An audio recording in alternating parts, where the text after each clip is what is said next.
हरे कृष्णा। जय श्री राधे। जय श्रीमन नारायण। देवकीनंदन ठाकुर जी के चर्चे तो रहती हैं और देवकीनंदन ठाकुर जी के लाखों करोड़ों भक्त दीवाने रहते हैं। कहते हैं जिसने रटना लगाई राधा नाम की, हर वादा मिटे जो भी जीवन की। आप देख रहे हैं जो हमारी किशोरी का नाम श्री राधा रानी छोटा सा नाम है, लेकिन जप लेते हैं सच्चे हृदय मन से तो बड़े बड़े कार्य चमत्कार हो जाते हैं। जो देख रहे हैं देवकीनंदन ठाकुर जी ब्रजवासी, वृंदावन में रहने वाले, निवास करने वाले ब्रजवासी हैं।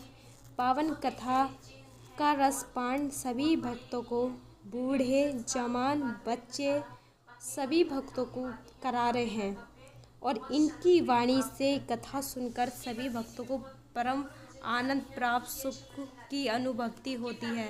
जो देवकीनंदन ठाकुर जी हैं ब्रजवासी वृंदावनी, आप इनको अच्छे से जानते हैं। क्या इनके भजन जो बहुत सुपर हिट चलते हैं, आस्था से भी बहुत ज़्यादा भक्त जुड़े हैं, करोड़ों भक्त। ये वाला भजन बहुत फेमस चला था इनका।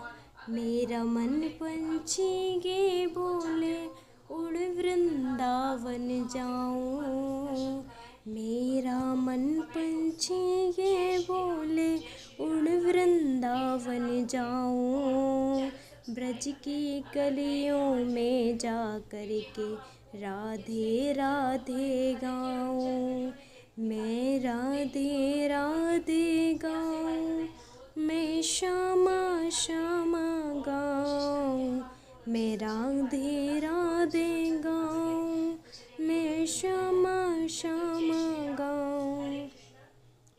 डाल डाल पे पात्र पात्र पे राधे राधे नाम है, हर गली हर मोड़ पे श्री राधे राधे नाम है। बहुत सुंदर इनका भजन ये चला था और बहुत ज़्यादा वायरल रहा। इनके भजन सुनना अद्भुत लगता है भक्तों को और इनकी मुख से, इनकी वाणी से कथा सुनना भक्तों को बहुत प्रिय लगता है। और ये बहुत पुरानी कथावाचक हैं जो सबसे पहले कथा शुरुआत की देवकीनंदन ठाकुर जी ने वृंदावन में, और वृंदावन से आज ठाकुर जी की कृपा से बहुत बहुत शहरों में, बड़े बड़े शहरों में कथा कर आए हैं गुरुदेव। जो ये कथा चल रही है धाम पर अपने वृंदावन में कर रहे हैं। और जो आप भक्त वृंदावन में गए हैं तो फिर आपसे यही विनती होगी कि आप देवकीनंदन ठाकुर जी से ज़रूर मिले होंगे। इनकी सुंदर फैमिली से मिले होंगे जिनमें एक पुत्र है, बेटी है और उनकी पत्नी जी हैं और माता जी हैं। पूरा परिवार है ठाकुर जी की कृपा से और बहुत ज़्यादा कृपा बरसी रहती है ठाकुर जी की अपने भक्तों पर। और देवकीनंदन ठाकुर जी जैसे आजकल इस कलयुग में बहुत ज़्यादा बलात्कार हो रहे हैं, बहुत ज़्यादा अत्याचार हो रहे हैं कन्याओं पर। देवकीनंदन ठाकुर जी ने उन कन्याओं के ऊपर भी बहुत सारी बातें बोली हैं जो हमारे आजकल समाज में बहुत चल रहा है। बहुत ज़्यादा केस चल रहे हैं, 35 टुकड़े करके काट के डाल देते हैं और बलात्कार कर रहे हैं, छोटी बच्चियों के भी, बड़े लड़कियों के भी। और यहाँ तक कि भी जो कोलकाता में डॉक्टर का रेप हुआ, डॉक्टरनी का, जो उस पूरे भारत में पता चली हुई है और छाए हुए हैं, बहुत ज़्यादा चर्चाओं में वायरल चल रही है वीडियो। जो देवकीनंदन ठाकुर जी बहुत कथा के माध्यम से हम सबको संस्कार देते हैं, हम सबको शिक्षा देते हैं, हम सबको सीख देते हैं और हम सबको सनातनियों को बहुत अपनी तरफ से बहुत ज़्यादा हमें जगाने की कोशिश करते हैं। जितने अपनी बेटी को ताकतवर बनाओगे, जितने अपने झांसी की रानी बनाओगे, ऐसे हैवानों से लड़ने की क्षमता वही बेटी रख सकती है। वो बेचारी एक डॉक्टर नहीं थी, उसके मजबूरी का और बहुत ज़्यादा ना जाने क्या बीती होगी उस लड़की पर। इसीलिए बहुत मेहनत लगती है अपने बच्चों को करियर बनाने में, उनका पालन पोषण करने में। और उस माँ के दिल से पूछो जो महीने 9 महीने पेट में रखती है अपनी संतान को और पाल पोस के जवान करती है, करियर बनाती है, उसको पढ़ा लिखाती हैं और बहुत मेहनत से अपने भूखा रूखा सूखा खा कर अपने बच्चों को पालती हैं। लेकिन अगर ऐसे दरिंदों के हाथ लग जाए बेटी या कोई भी अपना बेटा, तो कैसा महसूस होता है उन माता पिता को।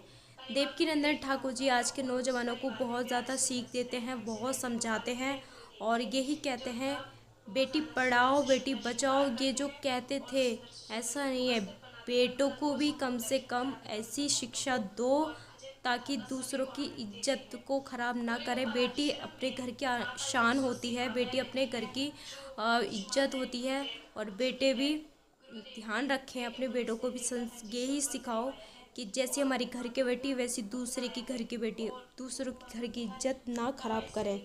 तो अपने बच्चों को पूरे पूरे संस्कार दो। आजकल संस्कार देने तो देने, उनकी तरफ देखते भी नहीं है क्या व्हाट्सएप में क्या बातें हो रही हैं, ऑनलाइन क्या बातें हो रही हैं, कितने रात तक फ़ोन चल रहा है, क्या कर रही है हमारी बेटी पढ़ाई के, उस पर कुछ ध्यान नहीं देते। रूम में बड़े बड़े लोगों में तो रूम बना देते हैं अलग अलग और नाम होता है पढ़ाई कर रही हैं, लेकिन बातें कुछ और होती है। ऐसे ही बच्चों की नीयत बिगड़ जाती है और वो अपने अपने गलत कदम उठाने लग जाते हैं, फिर बहुत ज़्यादा खराब वो हो जाता है। तो देवकीनंदन ठाकुर जी बहुत ज़्यादा हमारे सनातनियों बेटियों को बहुत शिक्षा देते हैं, बहुत ज़्यादा गर्व की और हमारे जीवन में जो बहुत काम आएंगी की बात समझाते हैं। छोटी छोटी बेटियाँ उसको भी कथा में लाया करो बच्चों को, ताकि वो कथा से अच्छी अच्छी बातें सीख कर जाएँ और अपने प्रभु का भजन भी करने सीख जाएंगे और अपने हमारे धर्म के बारे में, सनातन धर्म के बारे में भी जान जाएंगे। कहते हैं जो राम का नहीं वो किसी काम का नहीं। और वृंदावन ब्रजवासी तो बहुत ज़्यादा अपने श्री राधा रानी सरकार के प्रेम में मगन रहते हैं। बहुत ही सौभाग्य की बात है कि जो ब्रजवासी वृंदावन में ब्रजवासी बने हैं और दिन रात अपने भजन, उनके दर्शन किए बिना नेत्र नहीं खुलते। बहुत ही सौभाग्य की बात है और कथा मिलनी सुननी हमारा बहुत नसीब वालों की बात है भक्तों। और देख रहे हैं जो देवकीनंदन ठाकुर जी की कथा सुनकर काफ़ी भक्तों का जीवन कल्याण हुआ है। आज तक चैनल से भी करोड़ों भक्त सुनते हैं, उनको रोज़ाना बहुत समय से आस्था पे आ रहे हैं और भक्त अपने श्रद्धा भाव से गुरुदेव की कथा सुनकर जीवन धन्य करते हैं। अगर हमारे चैनल पर आप सभी जो भी भक्त नए आए हैं प्यारे प्यारे हाथों से प्यारे प्यारे कमेंट्स कर दें। कमेंट बॉक्स में जय श्री राधे राधे लिखना ना भूलें। कहते हैं जो वाणी से तो राधे जपते नहीं हो, कम से कम हाथ से और मन से तो अपने श्रद्धा सच्चे हृदय से तो लिख दिया करो राधे राधे, क्योंकि राधा रानी सबकी सुनती हैं, बहुत कृपामयी दयालुमयी हैं। और चैनल पे नए हैं तो चैनल सब्सक्राइब कर लें ताकि जो सच्चे सनातनी हैं इस वीडियो को वही देखें जो हमारी श्रद्धा रखते हैं हमारे सनातन धर्म में और भगवान पे